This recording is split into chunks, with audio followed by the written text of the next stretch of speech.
So Ja Morant is I think he's gonna get out of Memphis, and I feel like it's a domino effect. They got rid of Taylor Jenkins, and Taylor Jenkins was already kind of utilizing a system to where Ja wasn't so ball dominant, but he wasn't just taking Ja out the game like this new coaching staff or the guy who's basically or who was Taylor Jenkins' understudy, who's now the head coach.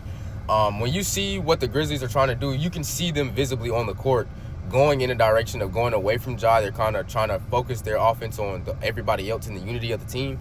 But the truth is, man, the Grizzlies don't have the makeup to be this good team and not utilize Ja Morant. Now, I get it. Ja Morant has, kind of been stagnant from what we thought he was going to be from like about 2022. But, man, Ja Morant is still a top 10, 11 point guard in the league. Still the best player on that team by far, because Jaren Jackson, who they paid $245 million to over the summer, bro, he's not a go-to scorer. You cannot count on him to be a go-to scorer. They basically paid $245 million for consistent defense, which is great. But if that's $245 million with offense that's very inconsistent, then I don't know. So yeah, man, I definitely think it's time for Ja to go ahead and get out of there. I think he'll be good for a fresh start, and I would like to see Ja in Phoenix, man.